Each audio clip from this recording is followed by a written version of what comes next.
Welcome to Read by the Author, Season 3.5, Episode 4. Tonight, I am here with my co-author, Lindsey Pogue, and we are continuing reading World After, right here.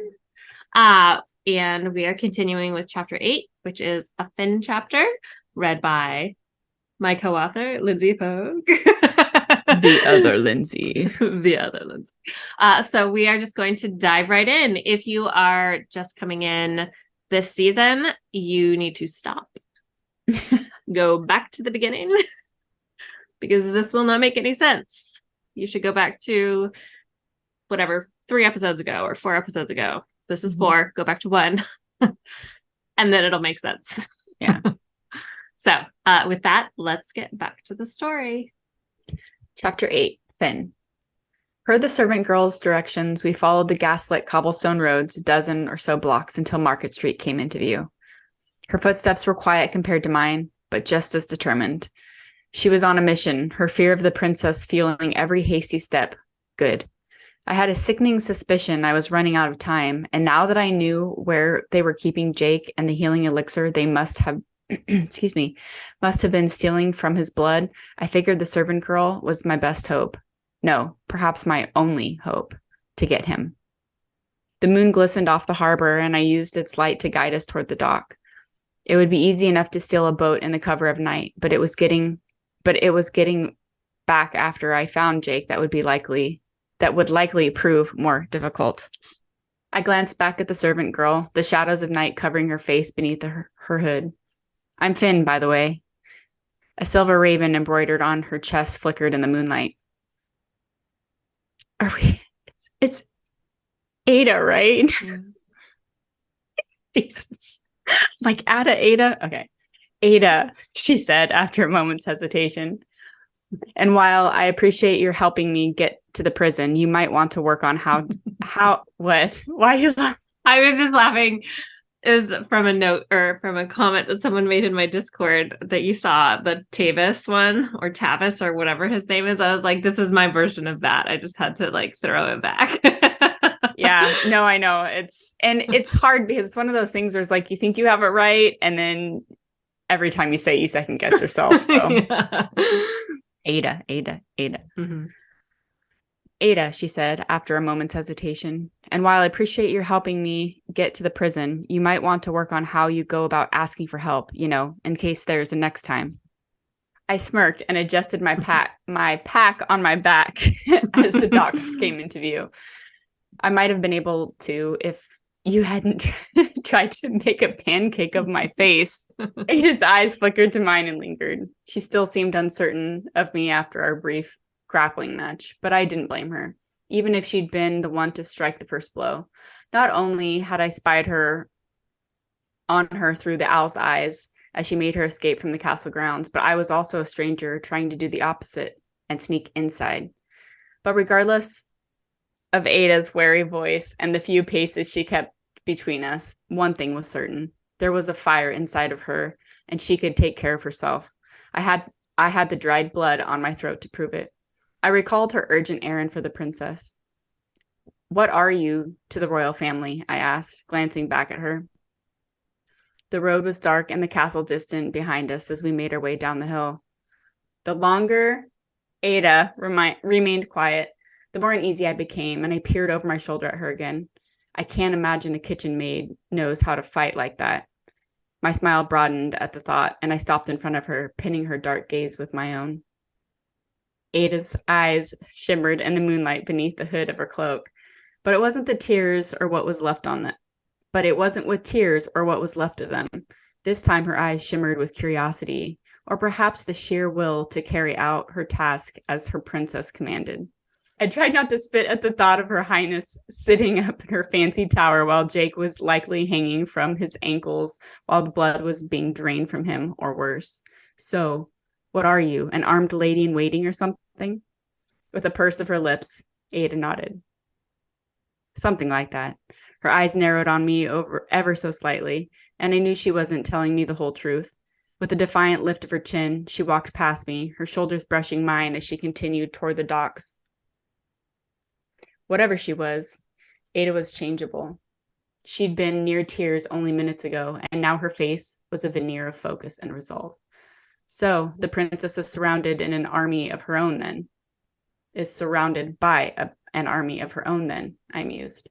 If she had shield maidens willing to die for her, regardless of how horrible she sounded, I could only imagine the security measures taken for the queen herself. Wonderful, I muttered.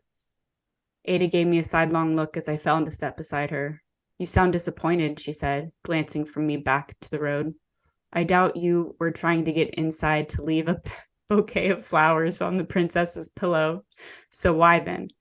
I noted the sharp edge to her tone. Why were you trying to hurt her? The princess? I shook my head. I hadn't even thought about her until you said something, I admitted. But you don't paint a friendly picture of her, I added. You're trying to hurt someone else then. Again, I shook my head. I'm not going to lie. I would love to see the royal family burn in a hellfire of their own making, but I'm not here to kill anyone. I stopped myself before I gave too much away. I could feel Ada's gaze on the side of my face, but I ignored it. The less she knew, the better. She seemed to agree, and we remained silent for the rest of the walk through the shop-lined streets. Windows were dark for the night, and smoke swirled steadily from chimneys, filling the air with the scent of burnt pine that commingled with the brine of the sea. It was a different world halfway up here on the hill, where the merchants appeared to thrive, away from the dingy gutters of the lower city.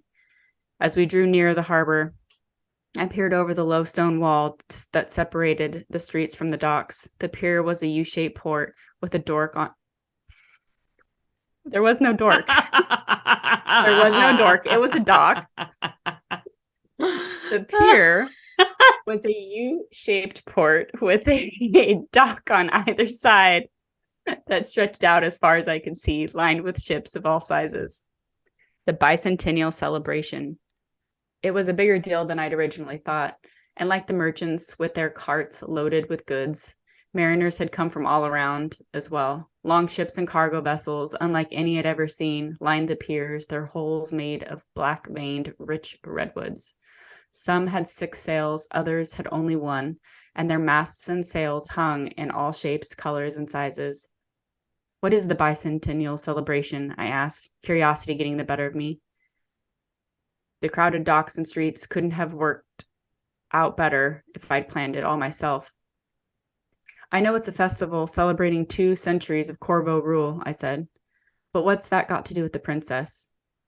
Once the men in the tavern had told me that the festivities were the largest in their lifetime, bringing together counties and villages from all over the kingdom, I'd stopped listening to the rest.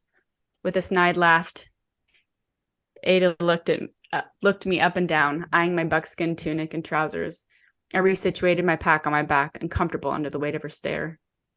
You're clearly not from around here, she said, with far too much amusement, and you're obviously up to no good, so why would I tell you anything about the princess? It was a valid question, which only spurred another one of my own. Why wouldn't you tell me? If your princess is so horrible, if you're so worried about being punished, why do you care what happens to her? The glint in Ada's eyes faded, and she stared straight ahead. She's not horrible, she said so quietly I could barely hear her. And I don't know what it's like where you come from, but here we are duty bound. There was a distant longing in Ada's voice, though I wasn't sure what for. To be able to make her own choices, to rid herself of her duty to the kingdom and the princess. That's why I'm here, I admitted, feeling a sudden kinship with Ada. A sense of duty, I guess.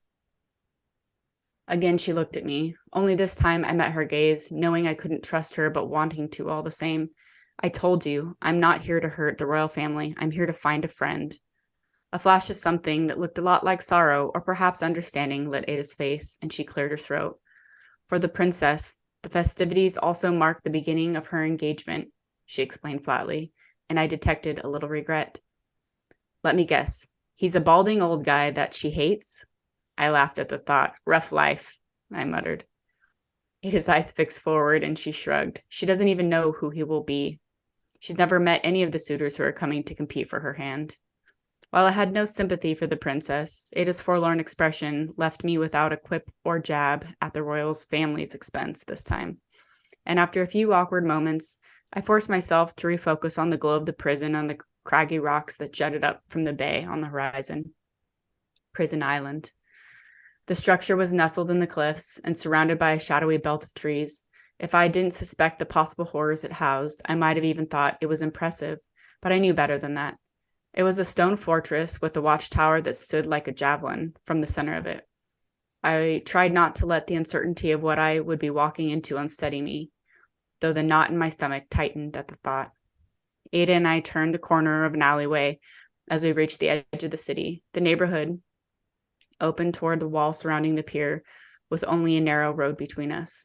Wait, I grabbed Ada's arm and pulled her back into the shadows of the stable in the corner. The owl was close, and while he sensed no significant threats, a few mines tingled on my periphery. Manure tinged the air, reminding me we were no longer in the pristine neighborhoods up on the hill, and down here, minds stirred, drunk and restless. I cleared my throat. You've been to the island before, right? No, actually, Ada said, shaking her head reluctantly. Not a place for servants then, I gathered.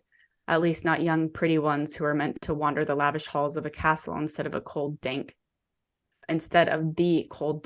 stone halls of a prison. I grated my teeth and glanced out at the islands again. There's one island at the island again. Sorry. Damn. What will we do? Ada whispered, frantically glancing around. I'll come up with something, I told her. I had to. Ada watched the confusion as I shrugged my pack off and pulled my fur cape out. I swung it over my shoulders and clasped it around my neck, once again donning the guise of a trapper who had gotten me oh my gosh, what's wrong with me tonight? Let's start over. Let's start the sentence over, everyone. I swung it over my shoulders and clasped it around my neck, once again donning the guise of the trapper who had gotten me into the city so convincingly. Clever, Ada muttered, and I saw another flash of amusement in her eyes. I smirked to hide my uncertainty. I had no idea what I was doing, but then again, I always thought better on my feet. I hope you ate a hearty dinner. I peered up at the cypress trees that bent in the evening wind. That water is going to be choppy, and I'm going to need your help rowing. While stealing a sailboat to get us to the island would be far faster on a windy night like this, it would also be the most obvious, so a rowboat would have to do. Again, I groaned inwardly. I can do that, Ada said, tucking a dark curl behind her hood. Her features were set with an adamant focus I admired. She pulled her woolen cloak tighter around her and straightened her back as if she were preparing for battle. I smiled. Good. Shrugging my pack on again, I took a quick mental scan of the surrounding mines. We didn't need unwanted attention, not when I was so damn close to finding Jake, so I knolled any guards and passersby. A bark of laughter caught the breeze, and Ada and I crouched down, dipping farther into the shadows. A guard in leather garb stepped into the open gate of the harbor entrance, though his attention was focused on a golden-haired woman in a rumpled blue dress he pressed up against a stone wall. I felt 3 minds in the area, the woman and the guard, and another one that barely hummed with consciousness somewhere inside the walls. They're drunk, I whispered, and as the woman began to lift her skirts, a crazy yet necessary idea sparked to life. I turned to Ada. Do you trust me? Can I just say, author's note here? I feel like we should have done like one of those, we did like those like one-liner marketing thing. We should have done a Do You Trust Me? Because I feel like he says that so many times throughout this series so far. That would have been a fun one. She looked taken aback, but after a moment, she dipped her chin. I suppose. Good, I said in a rush. Laugh like you've had too much mead and follow my lead. You got it?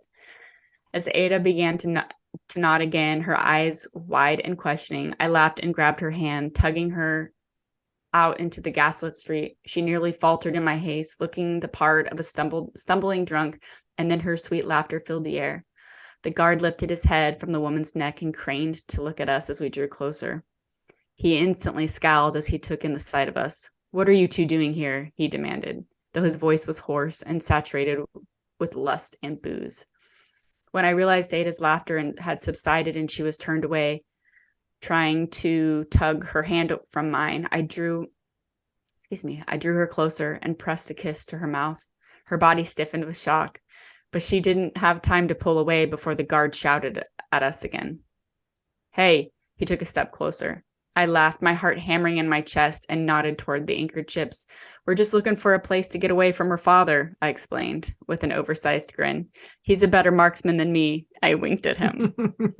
When I glanced back at Ada, she had her back to the guard, and I worried she'd blow our cover. Pulling her against my chest, I smirked at the guard, ignoring the booze that wafted off him. "She's unplucked," I muttered, with hungry, hopeful eyes.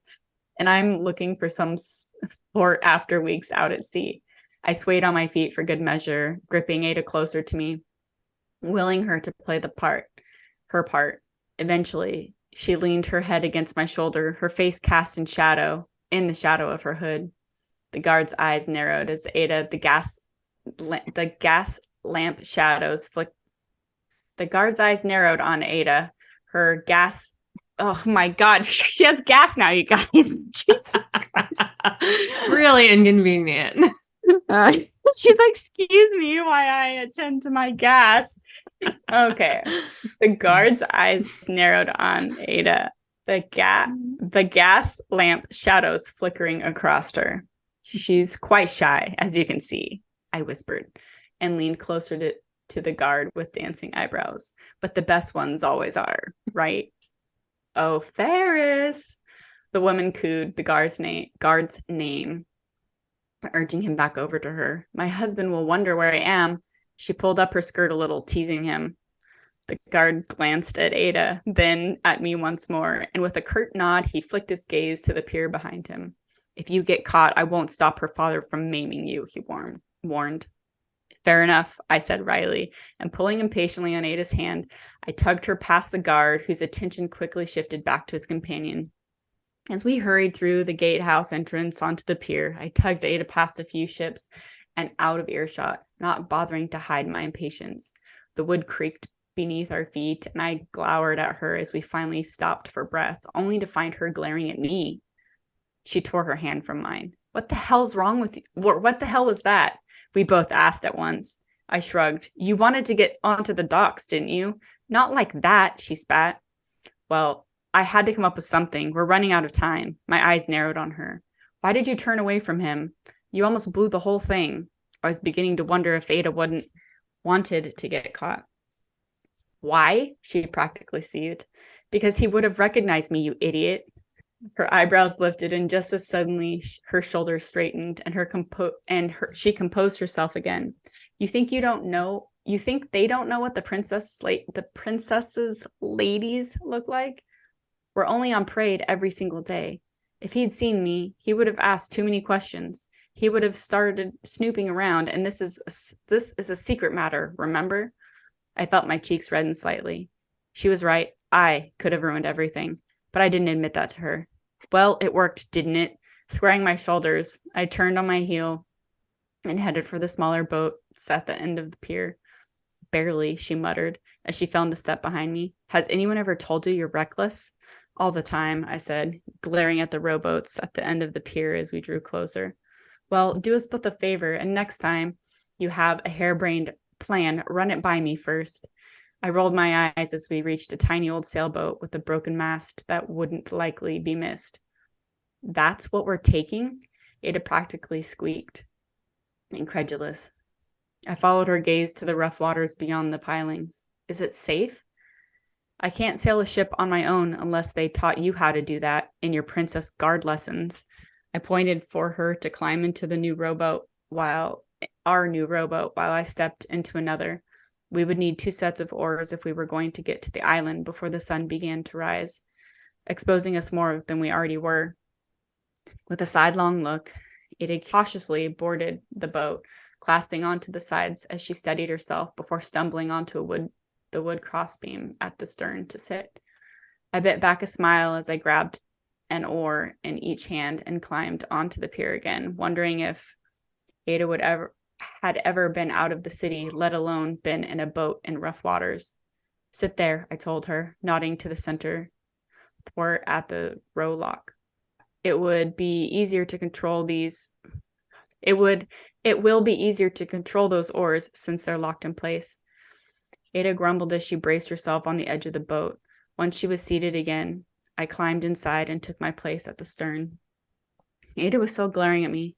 What? I asked. You're not still annoyed about that kiss, are you? I'm sorry, okay? It was a dumb idea. It's not like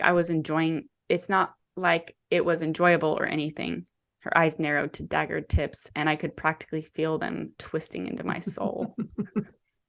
I rolled my eyes. You know what I mean. Can we please just get on with this? She gritted out, and I ran my hand over my face with a sigh. Yeah, okay. When I opened my eyes again, I saw a flash of unease in Ada's expression as she peered out at the water. She wasn't just angry with me, she was clearly nervous. I know these waters are rough, I started, which was a bit of an understatement. Her hood whipped off in a sudden gale. But we need to row together to make double time and get through the whitecaps. It will be okay. I'm a great swimmer if you happen to fall in. Ada's eyes widened and I winked at her. You ready? Though Ada was clearly unsettled by what we were about to do, she pursed her lips and took a deep breath. I'm ready.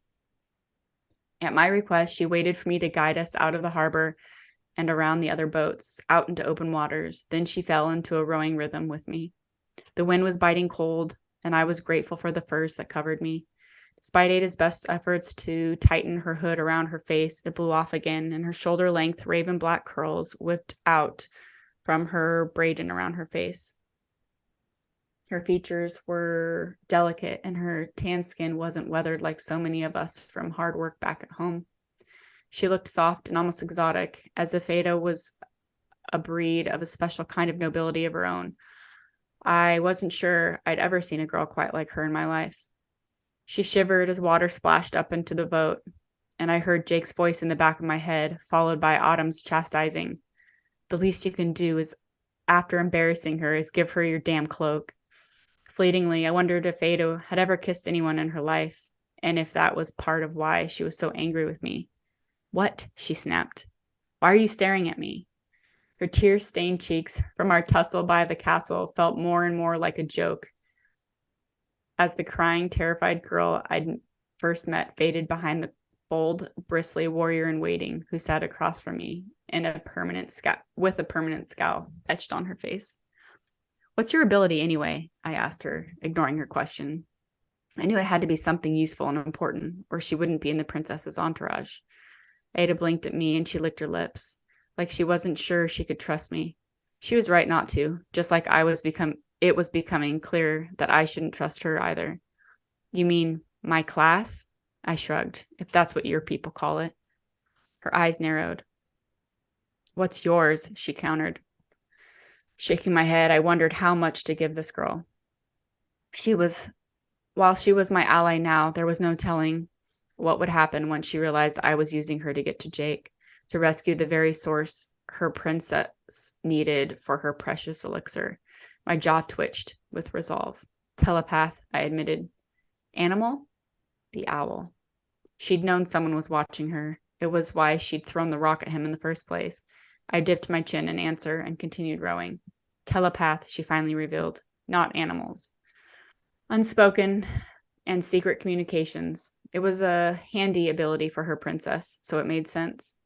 We rowed in silence after that, both of us growing warier of one another by the minute. My arms flexed with fatigue after yesterday's journey across the bay, but at least the island was getting closer. I turned the oars again and again, appreciating the way Ada attempted to keep up, though her white knuckles gave her way. She was exhausted and straining, but she wouldn't give up. That was at least one thing we had in common. She peered past me at the prison as we drew closer to the island. They're going to sense us coming, she said, if they haven't already. I wasn't worried about that. I was nulling them just in case. I'm more worried about finding an alternative way in, since I assume walking through the gates isn't part of the plan. There are tunnels, she said, near the back. The royal family loves its secret passageways. I'm just not sure exactly where they are from here. Let me see if I can find them, I said, and swallowing thickly, I closed my eyes. Keep rowing, I told her as my movements began to slow. What? Ada's words broke off, or maybe they just faded as my mind connected with the owls again. He flew like a soaring arrow in the dark night, hovering over the island as he fixed on every twitching weed stalk and crevice for his prey. With a silent request to take over, I peered around the rock face, looking for the entrance to the tunnel system we could use to get inside unseen. When I opened my eyes again, the icy wind hit my face, nothing like when I was flying as an owl. It wasn't liberating, but abrasive and painful. I shivered, blinked my eyes into focus, and found Ada's head cocked to the side, her attention fixed on me. I found the tunnel, I told her, and began guiding the boat around the back of the island with more fervor. Come on, we're almost there. The island seemed enormous as the rough waters pulled us closer and closer to the rocky shore. There, I pointed to the passage. That looks more like a sewer, she said, and looked none too happy about it. I grinned, wondering if she'd ever really gotten dirty in her life. I imagined defensive training within the castle walls hadn't prepared her for a moment quite like this. What's the matter? Have you been hanging around the princess too long? Are you afraid to get a little dirty? Ada's surprise pinched into an ever-present glare, that ever-present glare of hers, as I was growing so fond of, and I refrained from a chuckle. As the boat scraped and lurched against the rocks below, I jumped into the frigid water, my legs stinging as it splashed up to my knees.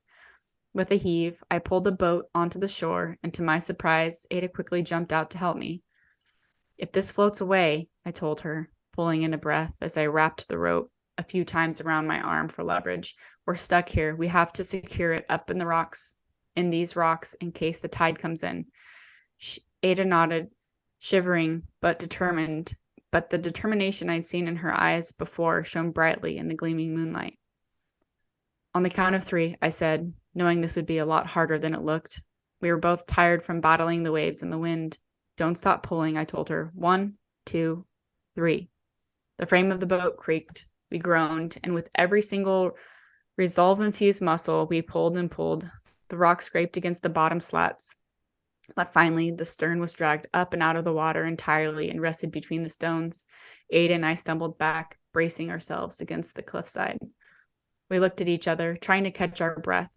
Despite Ada's secrets, she was made of tough stuff, and without her, I'd still be trying to figure out how to get into the castle, only to find Jake wasn't even there. A small smile tugged at the corner of her mouth. We did it, she rasped. Miraculously, I added with a smile of my own. And this time, when I noticed she was shivering, wet and windblown, I unclasped my fur cloak and I wrapped it around her. She eyed me skeptically. Don't overthink it, I told her. Ada's eyes lingered on mine a moment longer before she sat up, pulling the cape tighter around her. Thank you. I nodded and brushing the sand and dirt off my sweaty hands. I stood and held out my hand to help her to her feet. Ada was about to accept when she paused, hesitating for a moment before her fingers curled around mine. I tried not to think too much about her reluctance and climbed through the rocks toward the narrow metal-paneled door hidden in the shadows. Ada was right. It didn't look very welcoming. The passage was clearly rarely used. The door, covered in cobwebs and bird poop, was completely rusted shut and forgotten. And if the size of the door was any indication, the tunnel would be a tight squeeze for both of us. I pulled my knife from my belt and stared at its thick blade. It was too big to pick the lock. I peered around, imagining a stone a bit larger than my fist might be able to bust it open. Here, Ada said, and she unclasped the buckle of her bag, peeking out from beneath her 2 cloaks. She rustled around inside, then pulled an electric torch and a pistol. Luckily for me, the princess had set her out more prepared than I was. I nodded to the rusted, locked door and separated me from Jake. Well then, I prompted, would you like to do the honors? Without hesitation, Ada pointed the barrel of the pistol at the latch and pulled the trigger.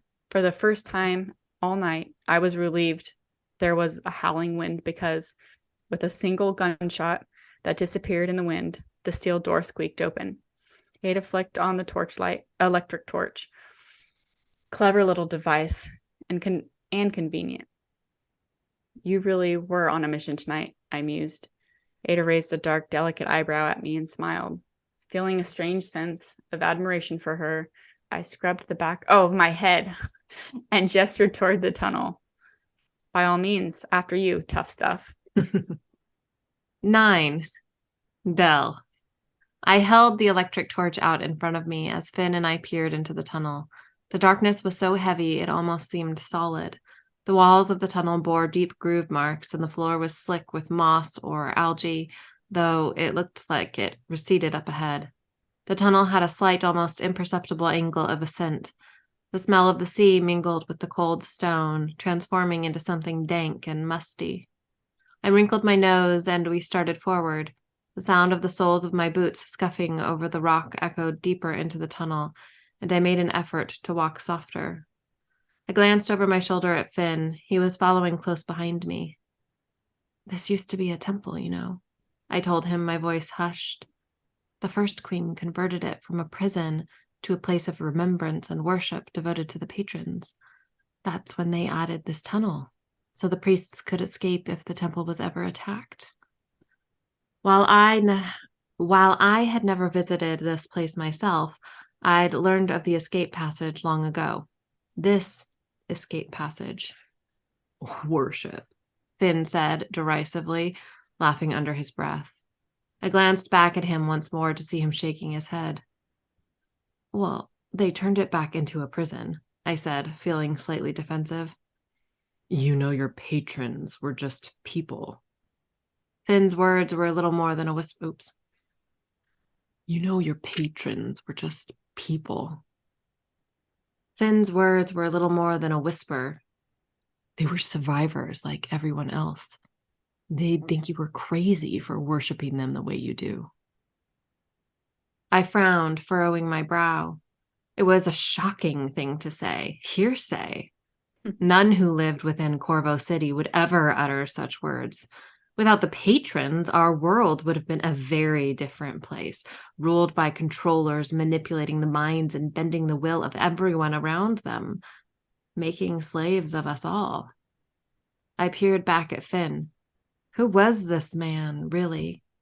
My fingers itched to touch him again so I could delve deeper into his mind and learn more about who he was and where he came from.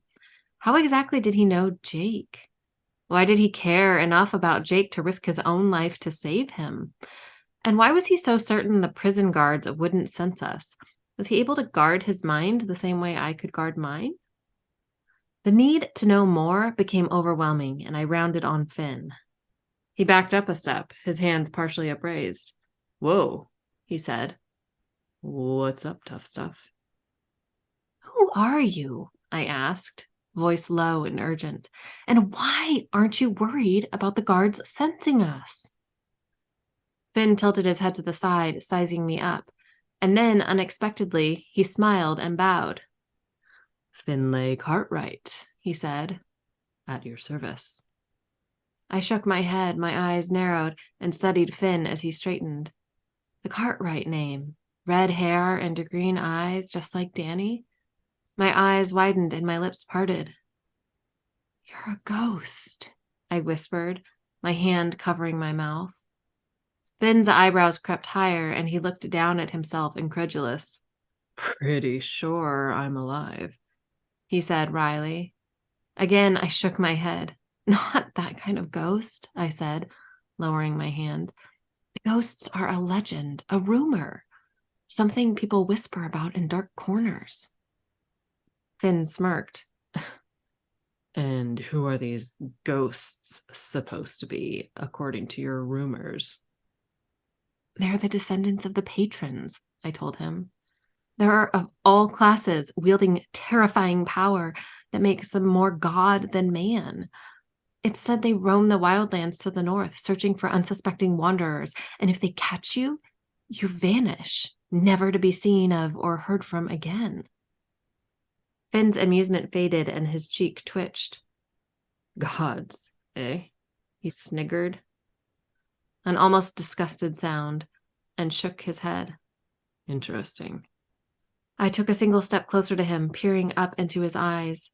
His face was cast in the golden light from the electric torch, and his irises shone a haunting yellow-green. So it's true, then? I asked. You're really one of them? Finn was silent for a moment as he studied my face, his eyes searching mine. Finally, he blew out a breath. Danny and Jason Cartwright were my great... He raised a hand and started ticking off greats on his fingers. Great grandparents, he admitted. And as handy as godly powers would be, I just have a combination of both of their abilities. I took another step toward Finn, my eyes glued to his. Finn broke our stare, looking away. And there are more of you? I asked. Finn's eyes snapped back to mine, his stare hardened by fear. Yes, he said, the single word laced with heat and anger. But we're not talking about them. He narrowed his eyes, and I could practically see the wheels turning behind those big green irises. He was assessing me, and I watched the distrust settle in his stare. Finn leaned closer, his jaw set as if he was challenging me to press him further. Now, if you don't mind, I'd like to keep moving. He shot a pointed look beyond me, deeper into the tunnel. Let's just get what we came for and get out of here. Your princess needs her elixir, and... Finn seemed to catch himself. And we wouldn't want to keep her waiting. My eyes widened. As impossible as it seemed, I had momentarily forgotten about my mission and my deception. In a weird and totally unexpected way, I was enjoying myself. I liked being around Finn. Despite being appropriately wary of me, a relative stranger, Finn treated me with more openness and honesty than pretty much anyone I had ever met. I wasn't the princess to him. I was just some servant girl, and while he was using me, I didn't really mind because I was using him, too. A seed of dread implanted in my belly. How would Finn react when he found out I was lying to him? And that Jake wasn't actually here. To be fair, it wasn't really my fault Finn believed Jake was being held in the prison.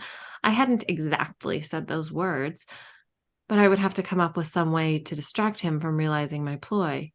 Maybe play dumb when he figured out Jake wasn't here, then offer to sneak him onto castle grounds? I turned my back to Finn and chewed my lip as dread rooted deeper. The only problem with taking him to the castle was that Finn would try to free Jake, and then he would get caught. And then he would be killed. I liked Finn. I didn't want him to die. I sighed, my shoulders slumping, and continued up the passage. The tunnel leveled out, and not long after, the pool of light cast by the electric torch touched a stair. Each step forward revealed more stairs until we were standing at the base of a long staircase that disappeared into the darkness above. I stopped at the bottom step, and a moment later, Finn stood by my side. These stairs should lead to a common room in the barracks, in the northwest corner of the prison, I told him. Only guards are allowed within. We'll need to find disguises if we want to move about unnoticed. A thoughtful frown turned down the corners of Finn's mouth. I don't suppose you know where the guards do their laundry? I shook my head. But I do know the door to the tunnel is supposed to be guarded at all times. Maybe we can lure the guards down here and... I held the electric torch in both hands and raised it high overhead, miming bashing someone over the head with it. But not with this, I said, lowering the electric torch. It would break. I've been pistol whipped before, and it's definitely not fun. Finn thought aloud, and he rubbed the back of his head. My thought drifted to the fading scratches on his temple and the slight bruise coloring his jaw. Ever so slowly, Finn's lips spread into a broad grin. You know, that might just work. I like the way you think, he said. I've got the perfect plan. He faced me, resting his hands on my shoulder. That's funny, Because that was one of the errors from the narrator, too. He faced me, resting his hand on my shoulder. Do you trust me? I narrowed my eyes at him. He kept asking me that, like we hadn't only known each other for a matter of hours, and either of us had done much of anything to build trust. Yet, I really was starting to trust him. I had seen enough of his mind to know that while he would risk his own life to save Jake, he wouldn't risk mine, too. I nodded. Good, Finn said, squeezing my shoulder before letting go. I'm going to hang back in the shadows. You huddle there. He pointed to the place where the bottom stair met the wall, on the floor. I'll pull back my nulling field so they can sense you, to lure them down here. He pressed his lips together, breathing in and out through his nose. Maybe whimper or cry like you're hurt or something. He nodded to himself. Once the guards are down here, distracted by poor, pathetic you, I'll sneak up behind them and knock them out. Then we can steal their uniforms and we'll blend right in. I chewed on my bottom lip. I don't know, I said. I feel like there's a lot that could go wrong with that plan. That is so funny. It's like, oh, maybe we'll just throw this plan together. No biggie. No one's lives are at stake. Finn shrugged one shoulder and threw up his hands. We could shoot him instead, he said, eyeing my bag. But that'll be loud. Might give us away. Or do you have a better idea? I pursed my lips. No, I didn't have a better plan, and I really didn't want to kill the guards. It wasn't like they chose to be here. They were just following orders. Here, I said, shrugging out of Finn's fur cloak and handing it to him. I fished the pistol out of my bag and handed that over too. Finn folded the cloak over his arm and took the pistol, nodding once. Taking a deep breath, I turned and headed for the edge of the staircase. I sat on the bottom stair, curled my knees, then extinguished the electric torch and tucked it back into my satchel. I shivered and hugged my legs, closing my eyes as I dropped my mental guard. The darkness suddenly felt like a living, breathing thing, and I didn't want to be sitting here, surrounded by the unknown for any longer than necessary. There was a long stretch of silence during which my mind filled in the lack of sensory information with all manner of imagined things. Was Finn still there? Had he abandoned me? Did I just hear a rat scurrying down the tunnel? There was no sound beyond the thud of my heartbeat or the rasp of my breaths. But then the unmistakable clang of a steel bolt releasing echoed all around me, followed by the creak of rarely used hinges and the scuff of boots on stone. I held my breath and listened as the footsteps grew louder, drew closer. The light from an electric torch appeared first, followed by a pair of guards, a man with a white circle around the raven's crest on his chest, and a woman with a red circle. A male telepath and a female elemental. Elementals were extremely dangerous, regardless of whether they controlled water or fire, electricity or air. Almost any elemental could kill with a thought by controlling their element within the body of the target.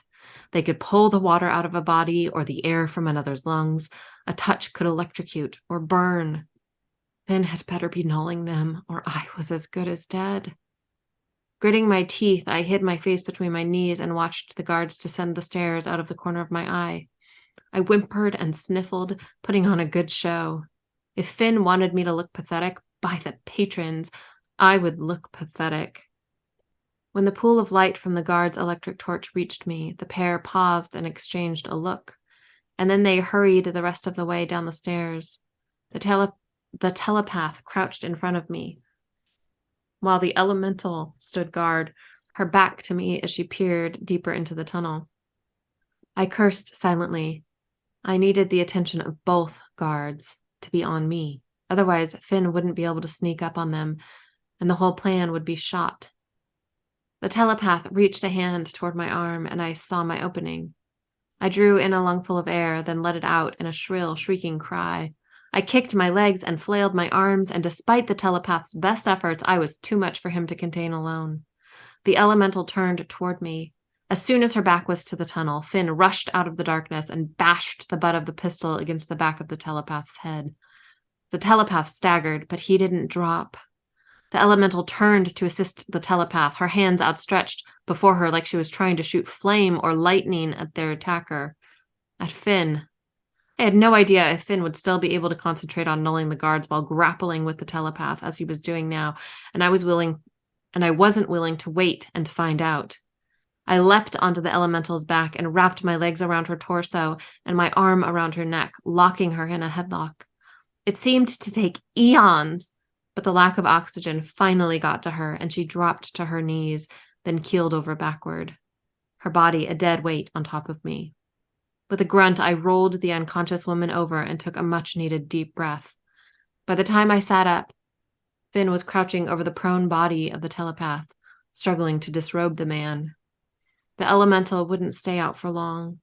I could already sense her mind rousing. I skimmed her surface thoughts and memories, then stamped a quick illusion on her mind.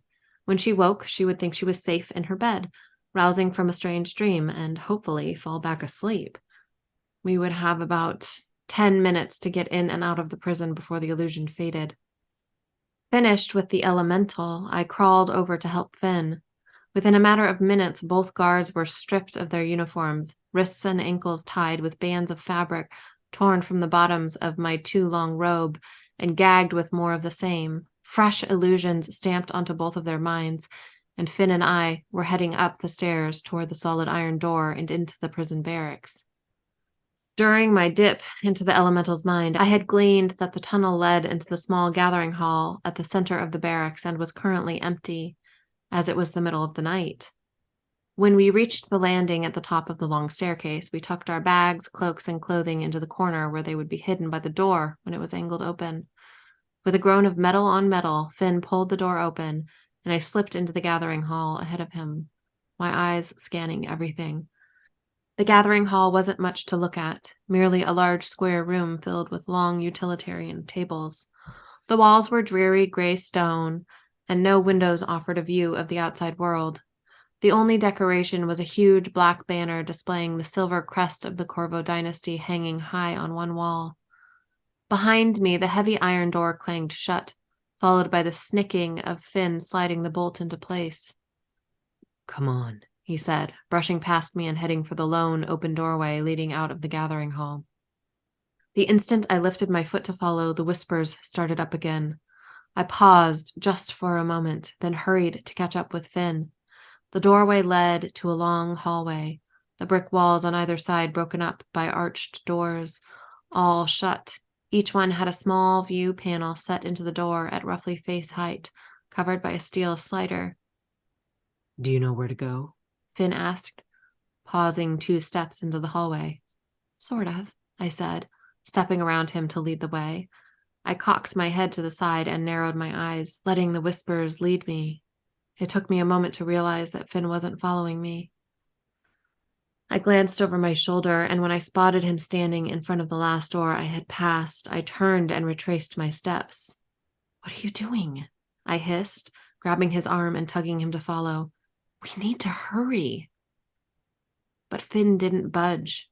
He tore his stare from the door, his eyes haunted. "Don't you hear that?" I shook my head. "Hear what?" I couldn't hear much when I was focusing on the whispers, but I wasn't about to tell him that. "Crying." Finn raised his hand and slid open the steel slider blocking the slit in the door. His eyes widened and his lips parted in some combination of horror and shock. "What is it?" I moved closer, my shoulder pressing against Finn's as I peered through the tiny window. Now that I was touching him, I could feel his emotions as if they were my own. His disgust twisted my gut, making me feel sick to my stomach, but it only took a moment for my own disgust to outweigh his. The room was filled with 8 beds, 4 in a neat line on either side, each occupied by a woman in a later stage of pregnancy. Each woman was restrained by her wrists and ankles, though none seemed to struggle. Their stares were glazed over as though they were sedated, or they had long since given up. Only the woman 2 beds in on the right displayed anything beyond bored resignation. She wept softly, her chin tucked against her chest and her shoulders shaking with each quiet sob. What are they doing to them? Why are they tied up like that?" Finn asked. His voice was strained and he sounded like he might throw up. "How could someone do something like this?" My hands balled into fists and I backed away from the door. Hot tears streaked down my cheeks. I don't know, I said, my voice hollow. I pressed my lips together, anger making my whole body tremble. I had no idea why anyone would tie up a bunch of pregnant women like they were dangerous criminals, but I was determined to find out, and I was going to stop it. Mother had much to answer for, and I feared we'd yet to reach the worst of it. The whispers urged me on, and I had to follow. I had to know what was going on here. No matter how horrifying the truth was, I had to know. Finn finally stepped away from the door and looked at me, his brow furrowed, and he reached for my arm. Are you all right? I raised my eyes, meeting his. Rage burned through my blood, and my nostrils flared. How? I asked. How could she do this? The Queen? Finn shook his head. Because she's a monster. They all are, he said, his voice edged with disdain. By they, he meant me, and I couldn't help but wonder if he was right. I had suspected Mother was up to something nefarious for a while now, but I hadn't done much of anything to stop her. Did my inaction make me just as responsible for what was going on here? Come on, let's keep moving, Finn said gravely, and I could tell he was trying to stay focused, even if he was just as infuriated and horrified as I was. Where do we go to find your princess's elixir? I stared at him, confused. But then the gears in my mind clicked into place and I recalled my lie. We were here to fetch healing elixir for the princess. Oh, I cleared my throat once more, focusing on the whispers. This way. I hurried toward the T at the end of the hallway and, following the whispers, turned right, heading down another almost identical hallway, only some of the doors in this one were open. A lone guard rounded the corner at the end of the hallway, and Finn and I quickly ducked into the first open door on our left. It led to a stairwell that never seemed to end, which we hurried up, wanting to put some distance between ourselves and the guard. The whispers were loudest as we reached the first landing. I stared at a closed door as the whispers intensified and pulled it open on well-oiled hinges. I nodded for Finn to pass through ahead of me, then followed, freezing after the first step. Finn was statue still in front of me. My gut nodded as I scanned the stretch of barred cell doors. Each prison cell was occupied by an emaciated man or woman wearing a simple gray tunic and trousers. There had to be at least a dozen cells, and this was only the second level. I gulped, choking on a sickening combination of shock and horror. Come on, I said, pushing past Finn and keeping my eyes straight ahead as I focused on the whispers. I hoped desperately that they were leading me to some answers. The walkway led to a balcony overlooking an open common area that looked to be shared by several cell blocks. I pressed onward, Finn close on my heels. Answers. This was all about finding some answers. Maybe once I knew what the hell was going on here, I would be able to do something about it. When I reached the balcony at the end of the walkway, I gripped the railing and the whispers stopped. I gasped, my blood going cold. This was what the whispers wanted me to see, and it was so much worse than I could have imagined. It was like I had been sucked into the resonance I had seen when I first touched the metal case holding the vials of healing elixir in the vault, only this was real. The floor below was filled with dozens of stretchers, each holding a person, some struggling against their restraints, some passed out cold. IVs drained blood from their arms, and people wearing blood-red robes moved among the stretchers, changing out the full blood bags for empties and depositing the full bags in a large wheeled bin filled 3/4 of the way with ice. This was it, the source of the elixir. People. In my gut, I knew what kind of people they were. Healers. The healer class wasn't dwindling. Oh, no. It was alive and, well, not exactly well, but it was definitely alive. I turned my back to the disturbing scene below, while Finn still gaped down at the healers being drained of their blood. I felt numb, unable to process what I was seeing, what it all meant, what Mother had done. No, what she was doing. Let's go, I hissed, and started back down the walkway that had brought us to this nightmare. I'd seen what I had come here to see, and we were running out of time to make a clean escape. I could hear Finn's footsteps on the metal grate behind me. He followed wordlessly as I retraced our steps. Perfect. I wanted to get the hell out of this nightmarish place and get back to Castle Corvo so I could confront Mother about the disgusting atrocities she was committing here. I hurried down the stairwell and headed back toward the hallway that led to the gathering hall. As I rounded the corner, the gathering hall in sight, Finn grabbed my arm, halting my retreat. What about the elixir? I spun partway to face him and shook my head. No more elixir, I grated out. This ends now. I clenched my jaw, daring him to disagree. But he didn't. Instead, Finn nodded. But I can't leave yet. I have to find someone. Jake's not here, I told him, forgetting for a moment that I wasn't supposed to know anything about Jake or Finn's true reason for coming here. More than anything, I needed to be away from this place. Finn released my arm and took a step back, his expression as stunned as if I had just slapped him. What? I inhaled through my nose and met Finn's eyes. It was time to fess up. He's being held in a tower on castle grounds. Finn. What? I rasped, as the passageway felt like it was closing in on me. My anger and disbelief at what I'd seen in this horrific place were eviscerated by a strange mixture of hope and dread. Jake is at the castle? If he wasn't here, it meant he wasn't a blood bank like the rest of them. But if he was at the castle, his fate might be far worse. I shoved my hands through my hair, grabbing hold as I stared Ada down the possible scenarios Jake might be in, booming to life. But you said... I shook my head as I gritted my teeth. Do you have any idea who he is? What they're likely doing to him right now? My voice was sharp with fear. They want his blood, Ada. Original blood. And they're probably sucking it out of him right now, and we've wasted all of this time. I'm sorry, okay? I needed to get inside the prison, and I knew you could help me. And now we really need to get out of here. Ada's words fell from her lips in an impatient rush, and I frowned. There it was, finally, the truth. At least a partial one. I'd seen the horror on her face earlier, so I knew she wasn't one of the royal family. She seemed too shocked by the torturous things they did in this place, but I was beginning to wonder if she wasn't really a lady in waiting either. Had I been more daft than I thought, and this was all some sort of trap? I took a step back, distrusting Ada more than ever. Jake's not here, and you don't really need the elixir, I said with disbelief. Then why are we here, Ada?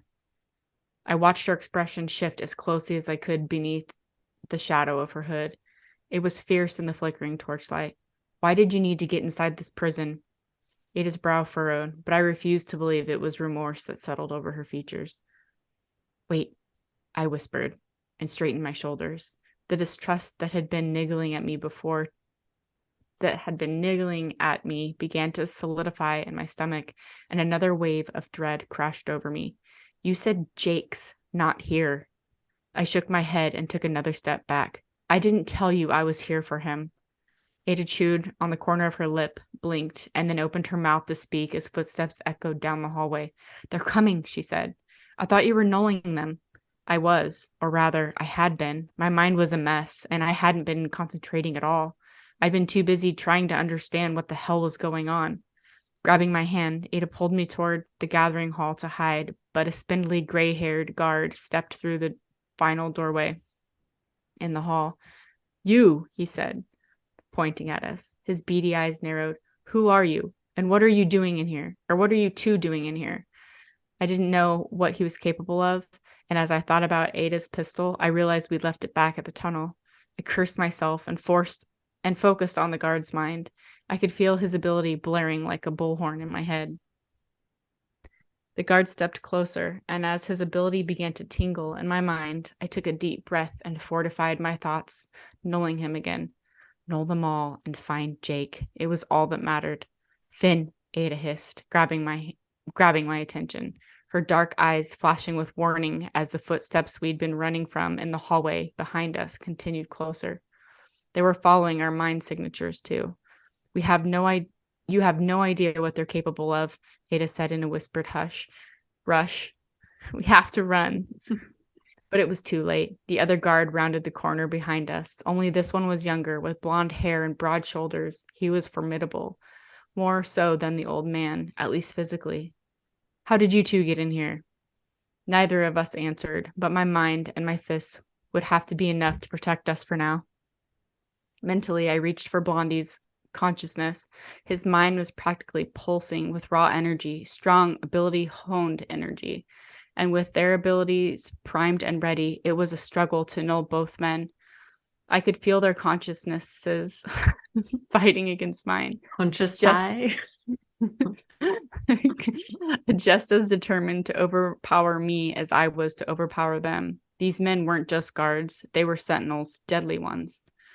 But after years of training and stretching my mind, years of Jake's teachings, probably for moments just like this, my nulling shield amplified alongside my determination. The realization of what I was doing dawned on Blondie's face just as the old man stepped closer to Ada. I glanced at him and was met with a murderous gleam in his beady eyes. You shouldn't have done that, boy, the old man warned with far too much anticipation. I could feel his ability clawing at me, squeezing it like a snake coiled around its prey. I pushed against him, fortifying all that was left inside me, and groaned as my head began to ache. Stop! Ada's voice resounded in the long hallway, and in an instant she tore her hand from mine and stepped forward. Stop, she commanded again. Her hand flew to her hood, and she tugged it away from her face. It fell around her neck, exposing her dark, braided hair and gold brown eyes filled with a stout determination. Lifting her chin, she scowled at each of the guards. Enough, she growled, and their death glares shrank to nothing. Their eyes turned to saucers, and they both took a fumbling step backward. Princess Delphinia, the elder guard gasped as he knelt. Blondie followed suit, but all I could do was stare at Ada, my face reddening, my mind whirling, and my mouth agape. Princess? Apologies, princess, the old man croaked. We didn't know it was you. The queen never mentioned. Had we known, nor would she. Not when we've been assessing the defenses of the prison. It was the perfect test, and your guards have failed her, and all of Corvo City, for that matter. What if I'd been an enemy or spy? The ring of authority oozed from Ada's voice, making my skin crawl. Not Ada, Princess Delphinia. The girl who'd helped me row all the way here, who'd been shivering wet and cold, now stood tall and confident like a princess. She stepped closer to the old man. What is your name? I'm Merrick, your highness. He dipped his head with awe and obedience. And you? She asked, staring past me at Blondie, as if I wasn't standing beside her at all. What is your name? I am Rowan, your highness. Whatever threat I'd seen in him had completely dissolved as his hands clasped so tightly together his knuckles whitened. Fear and surprise made him a quaking fool. Well, Sir Merrick, the princess said, and glanced from one to the other. Sir Rowan, I was told it was impossible to enter the prison, that the capabilities of my mother's most highly trained and noble knights were above reproach, and yet here we stand. The queen will not be pleased. Sir Merrick's head shot up, and his eyes were wide with desperation. But your highness, how many of you are there? The princess interrupted, and as she continued to berate them, all I could do was stare at her. She'd tricked me. My hands balled into fists at my sides. Was that really why we'd come, to test the prison's defenses? I felt sick to my stomach all over again. I'd known she was lying to me, but this, the Corvo princess, was standing beside me. A member of the most monstrous family, someone I'd been raised to both fear and loathe. I was shocked, infuriated, torn between hatred and awe. But, the princess said, her voice softening slightly, as this is the first offense, missteps can be overlooked, as long as you make it your sole priority to remedy your shortcomings. You must train more, she said. You must be more diligent from this moment forward. This cannot happen again. Do you understand? The authority in her voice bewildered me. Both men nodded, fear and relief shimmering in their eyes. Yes, Your Highness, they said softly, and bile rose in my throat. The power the royal family held and the terror they instilled in their people was sickening. Good, now rise, she said, and offered each man one of her hands. I was disgusted by how quickly they jumped to their feet and took her proffered hands in theirs, the way their lips brushed her knuckles with such reverie and utter obedience. I watched as the princess's fingers squeezed around the guards and her eyes closed. She pursed her lips and her brow furrowed. What was she doing to the guards? Feeding them thoughts, searching their minds for answers? You touched me, I breathed. And as the realization trickled over me in cold dread, the princess dropped the guard's hands from hers, her shoulders slumping. What had she found in my mind? The princess turned to me, wariness etching her features, and pressed her index finger to her lips to silence me. When the men looked up, they had a distant look in their eyes, and without a word or even a rushed step, they filed up the hallway behind us and disappeared without another look back, as if they had never seen us at all. The princess nodded toward the door that led back to the secret passageway we'd used to get in. But as she hurried toward it on light feet, my own wouldn't move. How many times had she touched me? How many memories had she already stolen from me? And what had she seen? More importantly, what had she changed, and what would happen next? Come on, she mouthed, jetting her chin toward the hall. I shook my head. With a huff, the princess hurried back over to me, her dark gaze sharp and glaring. Do you want to find Jake or not? She hissed. Because he's not here, Finn. My chest heaved as I stared into her eyes. Yes, I needed to go to Jake, but would the Corvo princess, daughter of the queen who had ordered the capture of Jake at all costs, who had killed my friends and bullied and lied to her people, really help me? I nearly laughed with hysteria. I'm supposed to believe you? I clenched my jaw, feeling my deep-seated ire burning in my cheeks as humiliation and disbelief branded me again. Believe what you want, but either way, you need to get out of here as much as I do. If Mother finds out I was here, it will ruin everything. You want me to take you to Jake, don't you? She pointed in the direction of the guards. If they hear us, it will shatter the illusion they're under. Is that a chance you want to take? They are some of the strongest elementals we have, and even if you can null them now, you can't do it forever if they catch you. And trust me, that's the last thing you want. They can pull your insides out with a single thought if you let your guard down for even a second. It's what they're trained to do. Then why didn't you let them? I bit out. The princess looked surprised by my question, but whatever hurt I saw flicker in her eyes was quickly replaced with resolve. Because despite what you think, I'm not a monster. Turning on her heel, she strode for the hallway.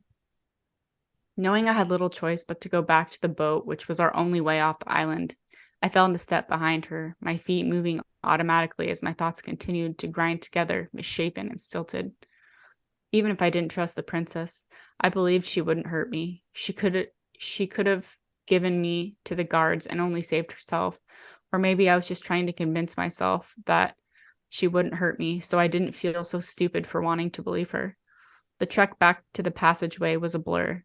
My thoughts swirled, and I vaguely recalled the guards, still unconscious, where we'd left them. I'm not sure how much time passed as we rushed through the secret tunnel that would put us back out at the boat. The squish of our hurried footsteps in the slick algae filled the air, and the breeze whining through the passage felt colder and more ominous than before. If the princess knew where Jake was, did that mean she'd seen him? So many questions begged to be answered, but I didn't trust that her answers would be the truth. I eyed her closely as she walked ahead of me, her electric torch lighting the way toward the metal door.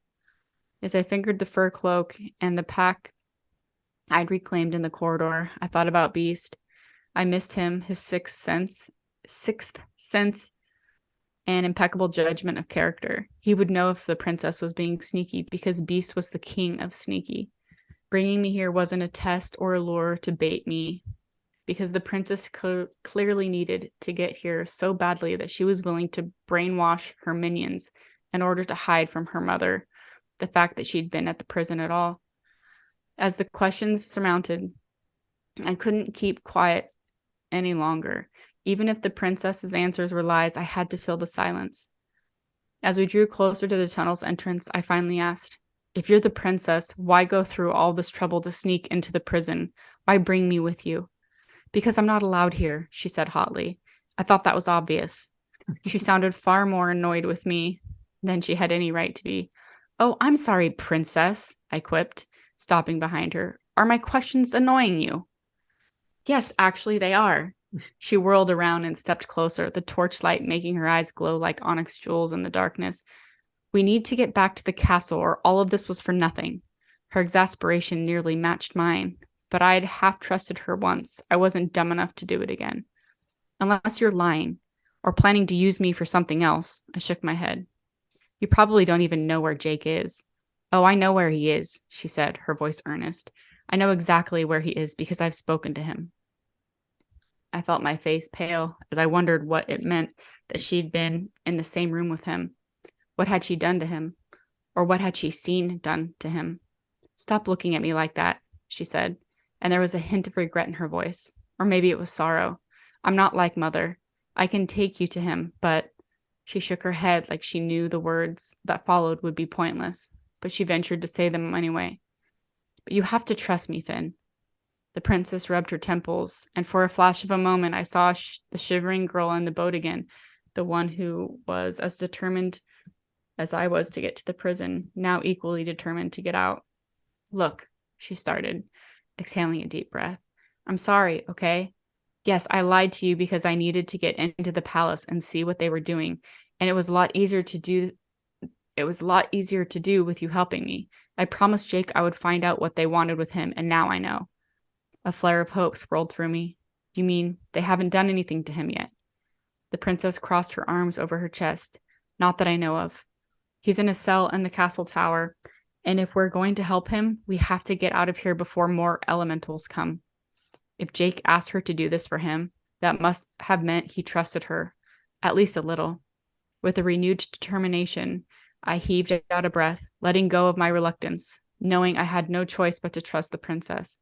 If she knew where Jake was, and if she was telling the truth, she'd spoken to him, and I desperately wanted to know what they'd said to one another.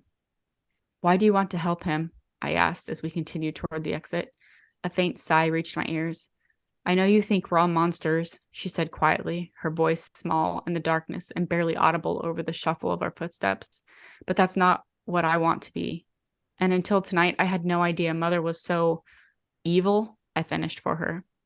The princess reached for the metal door as if she hadn't heard me, and it squeaked as it swung open in the breeze. Then she turned to me, her expression worried and her eyes imploring. "What is Jake to you?" she asked. "I've been trying to figure it out, but I can't." Even though my brain told me to give her nothing more than she'd already stolen, I wanted the princess to know me. Maybe it would help her understand. Maybe she really would help me. "He's the closest thing I have to a father," I admitted. I'd never said the words out loud before. "And he left me and all of his people behind to turn himself over to your mother, to save us." The princess stared at me with an expression I couldn't discern, but instead of allowing her to ask another question or to continue thinking whatever thoughts crumpled her brow, I handed her my fur cloak and gestured toward the boat that was now floating in the high tide. "After you, Your Highness." With a glare, she stepped past me and climbed into the boat. "Call me Del," she said, "and that's not a request." I tried to fight a grin as I untied the boat and jumped inside. "As you wish."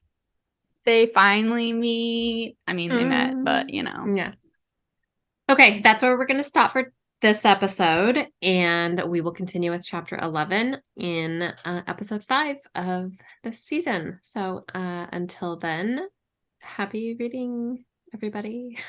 Ta-ta!